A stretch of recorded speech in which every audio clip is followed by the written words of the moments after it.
Baik, kita lanjutkan kembali tentang pembahasan instrumen SPLC. Kali ini saya lanjutkan tentang pembahasan fase gerak.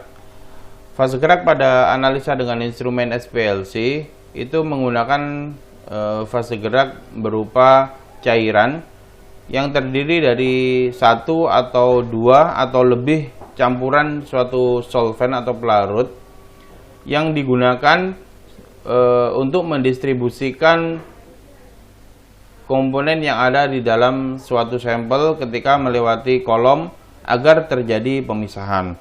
Nah, terjadinya pemisahan tadi karena adanya perbedaan koefisien partisi dari zat-zat dalam campuran tersebut di dalam sampel. Berdasarkan metode pada komposisi fase gerak, itu ada dua macam. Yang pertama itu adalah metode isokratik. Pada metode isokratik ini komposisi fase gerak selama kita melakukan analisa itu tidak berubah sama sekali, ya, tidak berubah sama sekali. Ketika sampel mulai diinjeksikan, kemudian masuk ke dalam kolom, keluar dari kolom, masing-masing senyawa sudah keluar semua, sampai selesai analisa, komposisinya tidak berubah sama sekali, ya.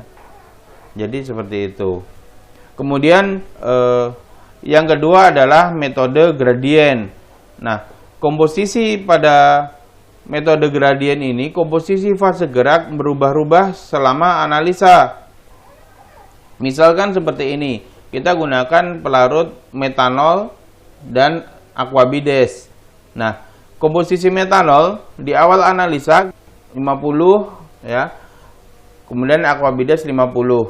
Nah, selama 1 menit pertama tetap, ketika menit kedua kita naikkan, ya, kita naikkan menjadi 70 metanol, kemudian 30% aquabides.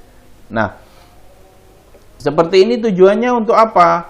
Tujuannya terkadang kita ingin mempercepat proses keluarnya senyawa dalam sampel dari dalam kolom, sehingga dinaikkan komposisi fase geraknya sehingga tekanannya akan bertambah tinggi, ya, atau koefisien distribusinya akan lebih cepat, seperti itu. Atau bisa juga kita turunkan dari komposisi fase gerak yang digunakan. Misalkan metanolnya kita rubah dari 50 kita turunkan ke 30.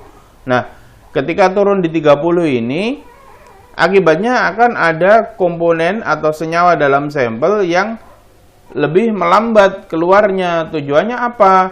Agar pemisahan antara senyawa yang satu dengan yang lainnya itu lebih bagus, jaraknya lebih lebar, sehingga terpisah dengan sempurna. Biasanya ini cocok digunakan ketika kita menganalisa multi komponen dalam suatu sampel. Jadi ada banyak senyawa yang ingin kita targetkan, seperti itu. Tapi perhatikan, jangan sampai ketika kita mempercepat keluarnya senyawa dalam sampel keluar dari kolom, dipercepat, tapi akibatnya justru tidak terjadi pemisahan. Nah, itu justru malah mengganggu proses analisa, karena ketika tidak terpisah, otomatis yang target yang kita inginkan tidak terpisah dengan senyawa lain, maka akan terbaca lebih besar. Kenapa? Karena ada kontaminasi senyawa lain di dalam satu peak. Jadi ada dua peak atau dua sinyal yang tergabung menjadi satu, berarti otomatis akan lebih lebar lagi sinyalnya. Jadi tidak diinginkan yang seperti itu. Nah, fase gerak itu memiliki syarat-syarat.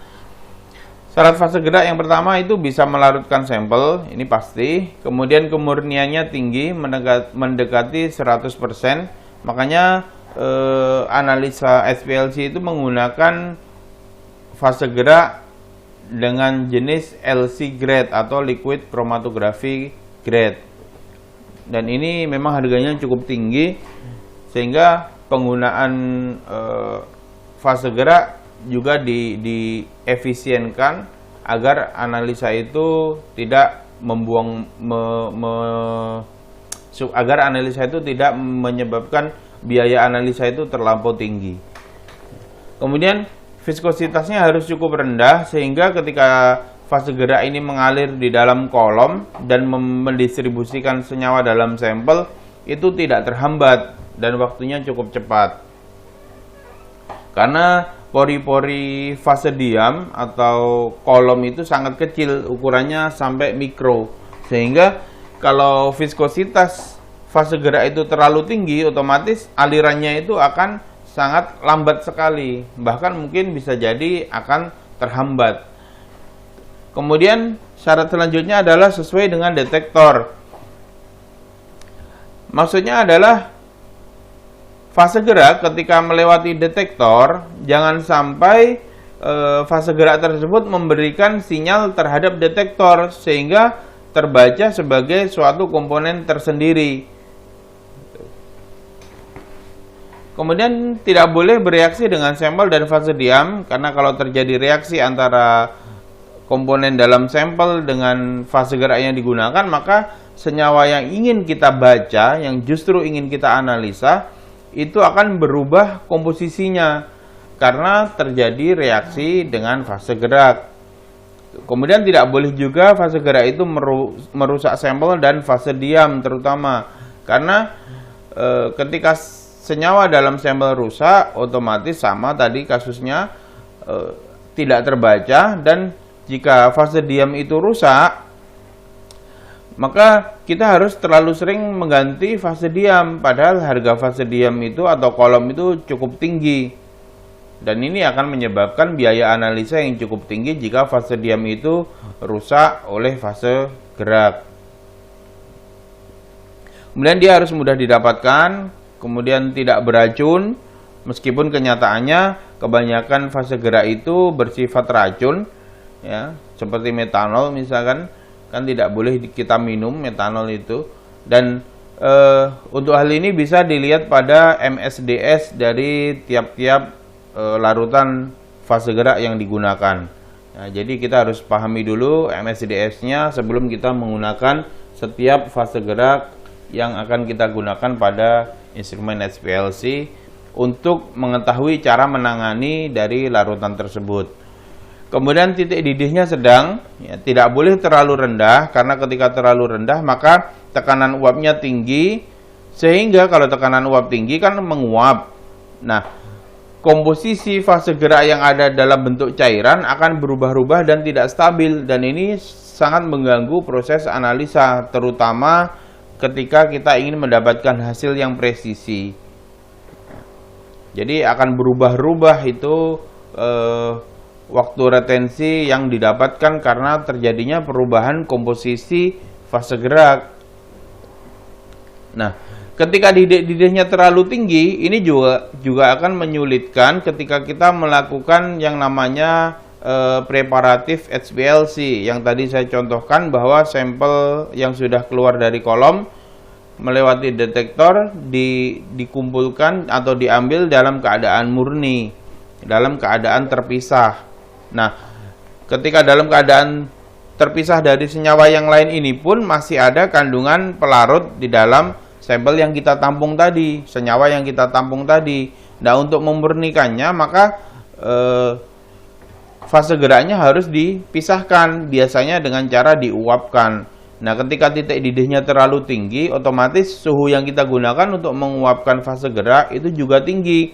Dikhawatirkan kalau suhunya terlalu tinggi, itu dapat merusak senyawa yang ingin kita dapatkan tadi secara murni tadi, justru hilang.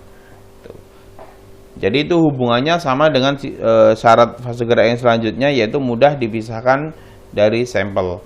Ya. Kemudian fase gerak harus memiliki perbedaan koefisien distribusi terhadap senyawa yang ada di dalam sampel. Ya.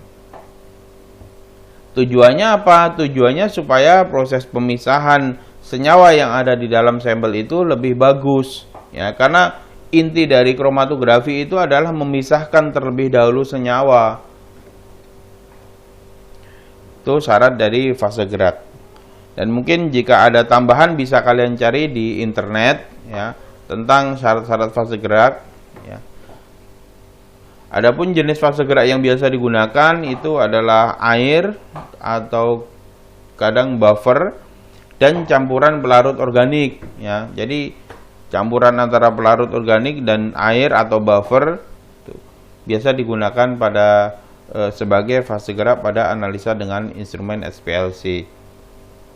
Nah, contoh pelarut organik metanol atau mungkin asetonitril ya. Kemudian buffer yang digunakan buffer fosfat atau buffer asetat. Nah, ini mana yang lebih bagus? Nah, ini tergantung metode yang kita gunakan ya. Terkadang bisa pakai metanol, bisa juga pakai asetonitril. Terus apa yang kita pilih? Nah, ini ada pertimbangan ya. Misalkan ini sampel yang sama dengan laju alir yang sama dan komposisi fase gerak yang sama untuk analisa kolesterol ya. Nah, di gambar ini terlihat ketika kita menggunakan metanol, ternyata peak atau puncak dari kolesterol itu muncul, sinyalnya itu muncul pada menit kurang lebih di menit ke-7 sampai menit 8 ya.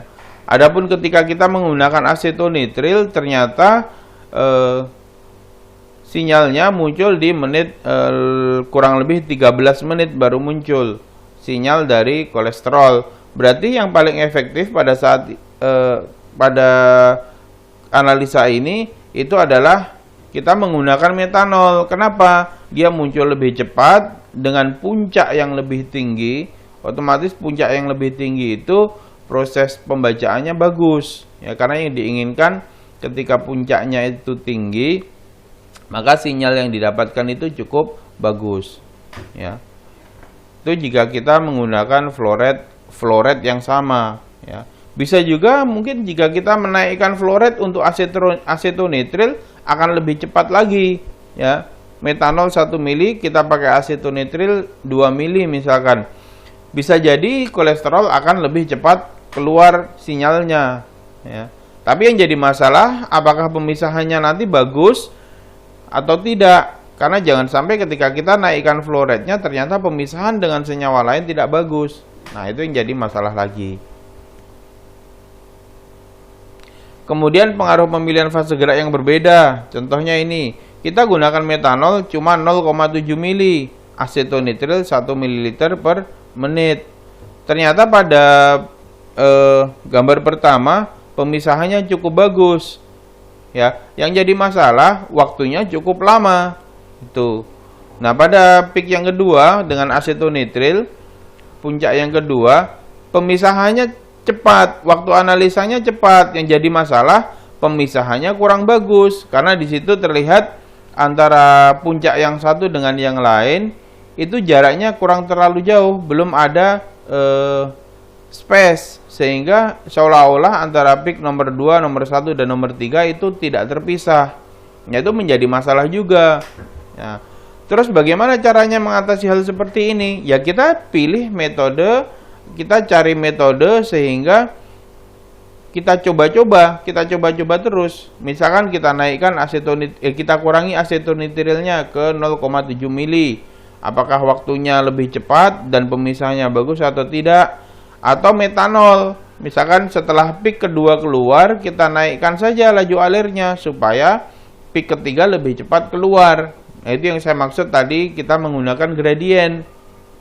Jadi ketika sudah peak nomor 1, nomor 2 itu sudah keluar, atau sinyal nomor 1, nomor 2 ini keluar, kita naikkan tekanan dari laju alir dari metanol supaya peak yang nomor 3 ini lebih cepat keluar. Tuh. Itu contoh saja untuk pemilihan fase gerak dan penggunaan komposisi fase gerak. Baik, kita lanjutkan saja pada sesi yang selanjutnya. Untuk sesi ini kita akhiri dulu. Terima kasih.